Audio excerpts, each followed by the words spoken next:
Have you ever wondered how T-shirts are printed on? Back in the time when I was still a young child, I've always told myself that where does the T-shirt come from? Where do these words come from? Are they printed out of that? So with that, you can still ask yourself all those questions, even up to now.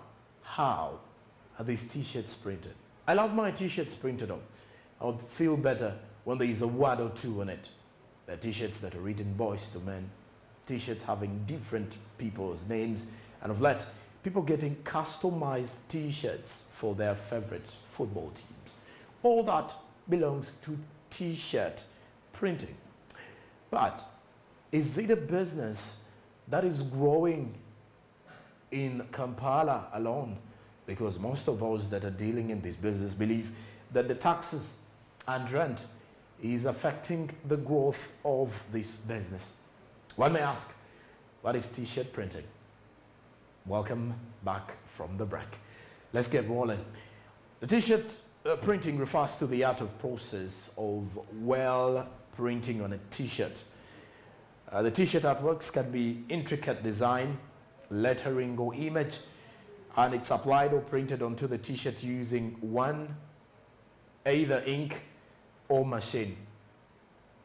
In Uganda, this is one of the businesses that widens up the scope of the textile and fabrics industry, and its growth can be attributed to the rising number of people dealing in this particular business. Like I said, for me personally, back in the time, I used to think that printed T-shirts only come out of the country. They're only imported, maybe from Kenya and all that. But surprisingly, as I was growing up, I realized the number of people doing so, and this is as a result of having art within them. Gloria Mbabazi has the details of this particular story. Take a look. Hannah Nakanwaji, one of the dealers in T-shirt printing, says that some of the T-shirts come from India, although if one makes a special order, it can be tailored in the country. Most of the T-shirts are got from India, and others are made here with an order. If someone, for instance, if someone comes in and they want a special design, we would design that. They would help us design something, and then we would tailor for them what they want. However, Nakanwaji says it is very difficult to convince Ugandans to buy material from Uganda, as most of them tend to ask for imported material because of their belief that imported are more original than the locally made. And this has affected the Buy Uganda, Build Uganda. Because we also need the taxes back to us for beneficiary purposes. But most of the times it depends on to the customer's request. If someone comes in and they tell you, I want this, and you clearly know you get this from India, you can't, however much you try to convince them, oh, please take this, it also works nicely. Sometimes they don't seem to understand, but most of the time we would suggest, give you a suggestion according to what you want. I think this product would bring out better. Among us, the challenges that traders dealing in T-shirts face include disagreements with clients and also the taxes and rent, which makes it hard for one to save for this business. Disagreements between you and the client wants something else, they insist on something, you suggest something else, and then they insist. When they take it and it doesn't work out, they try to put it back on you. That is number one. The other thing is, as you say, the taxes, because sometimes things work out not as expected, and you still have to pay these taxes, so you are pressurized into a high cost of living and within a low saving account. So you enter into your savings every now and then. The taxes, the rent, all those charges that are put, they really make things a bit difficult, but somehow you manage. Meanwhile, since the economy was fully reopened, those dealing in T-shirt printing believe that orders will increase more so from companies and schools, plus churches that would want their shirts printed as a one. Francis Muhwez explains. T-shirt printing, n'okutunda t-shirts, tusuubira nti ebitongole bigenda kukomawo bibenga bikka amasaati. I believe that organizations like schools, companies, churches and others will return and make orders.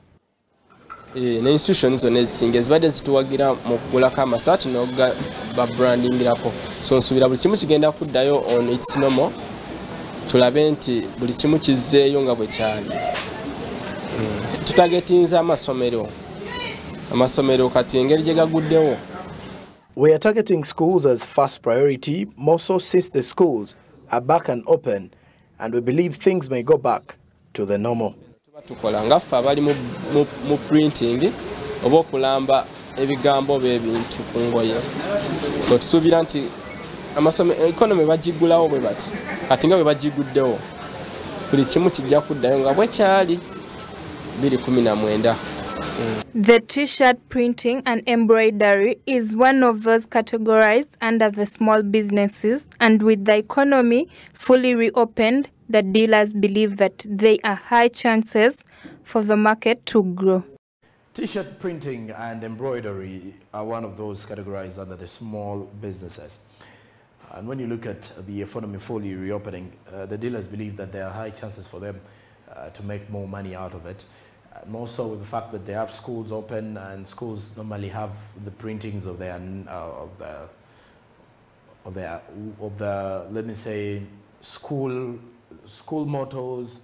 Schools normally have T-shirts. You do house T-shirts and all that in a school setting. Also look at organizations that have these. And then now organizations like Smart 24 that do embroidery. One would ask, what is embroidery? Now the embroidery takes more of knitting. When you're looking at a word that is more so a word that looks like it has been knitted onto a cloth. And, this more needs someone to have more of the tailoring skills in the long run. But it is one of those businesses that can be categorized under the small businesses, as most of the Ugandans engaging in these particular businesses do not own huge companies. Most of them are renting in arcades, others just having very simple rooms where they can do these particular activities in one way or the other. With this opening up, you can look closely and see as Hana Nakanoaji believes that they would want to support the Buy Uganda Build Uganda policy. But most of the Ugandans are very difficult to convince that the quality of Ugandan products is not different from that which is imported from countries like India. What is your take on something like that?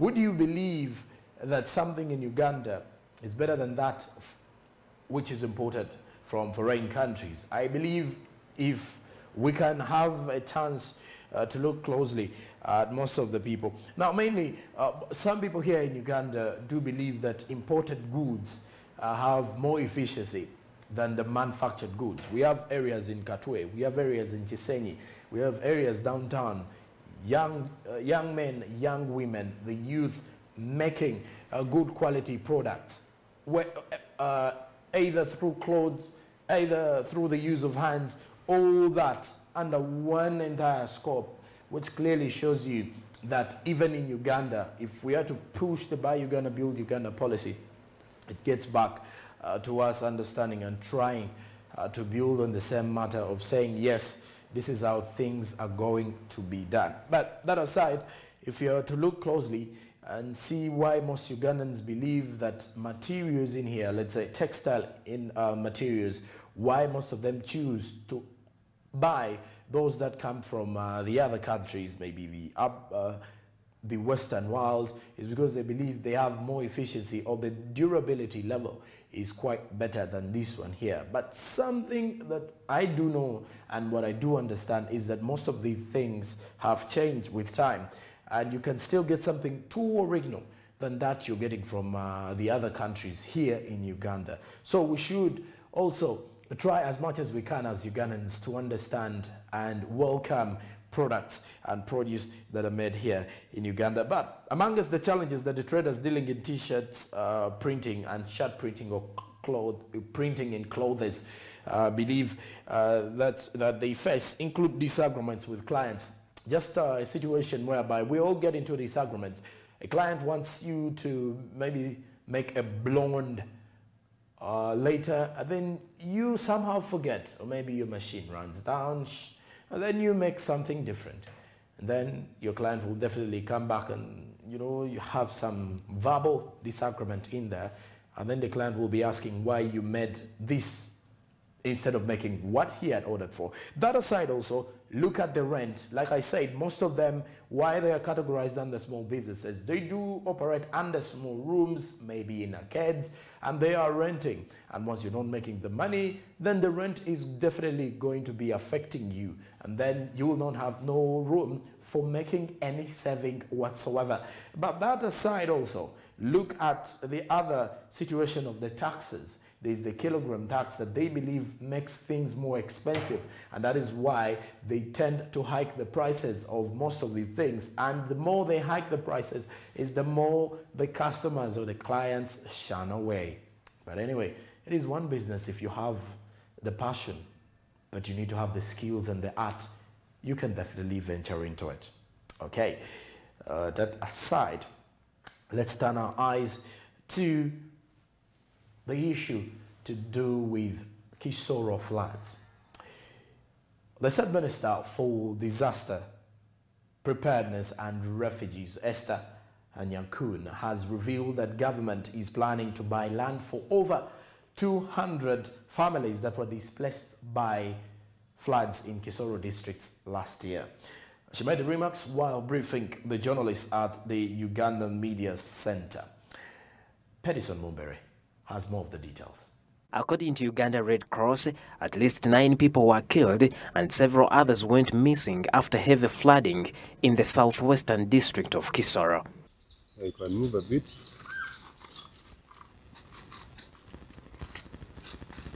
Speaking to journalists, the State Minister for Disaster Preparedness and Refugees, Esther Anyakun, the government of Uganda will purchase land for the affected 200 families that were displaced. She said that government is looking for a permanent solution to the problem. Most of these issues in a permanent sort of solution by buying land and relocating these people. The willingness is there by the people to be relocated, but from within their own district. And I think for now, we want to rest the issue of having people die due to mudslide and floods. So we are doing a permanent solution by taking them away from there.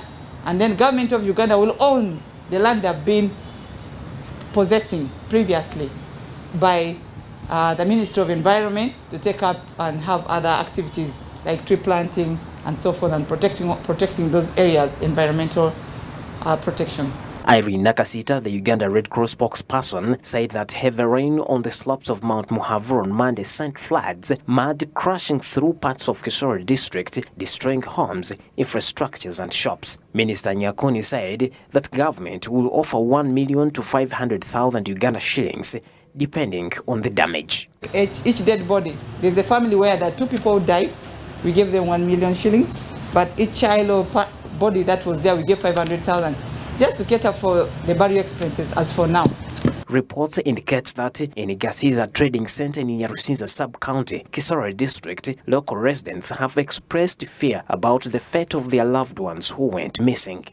On Monday, the 24th of January 2022, at around 7 p.m., Nyarusinza sub-county in KISORO district experienced unpredicted mudslide and floods that wreaked havoc on the lives and property of the communities of Rukikere, Kabale, Buzei, Kusenteje, and Mugwata villages in Rukonji and Gitengeri parishes.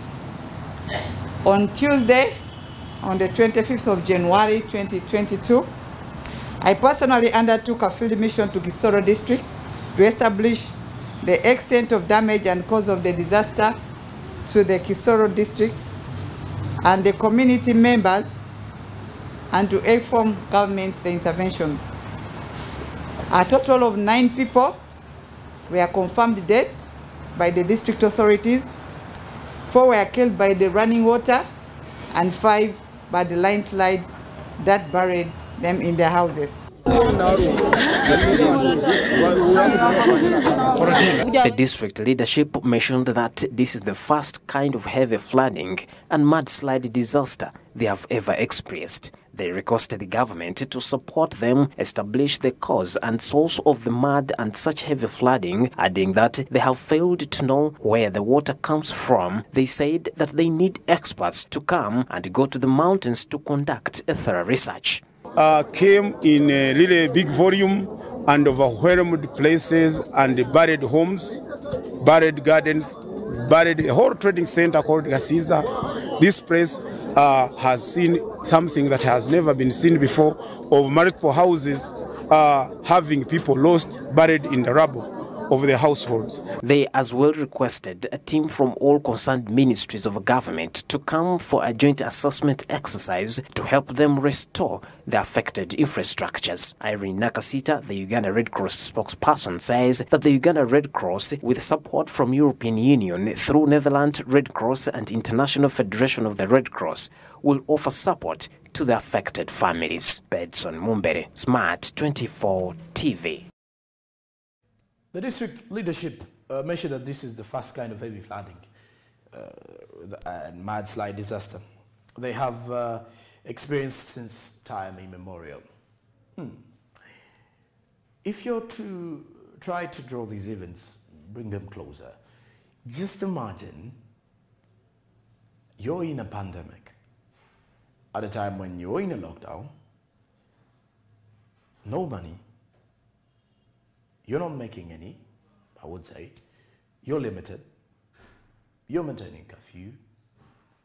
Then floods come into the whole picture.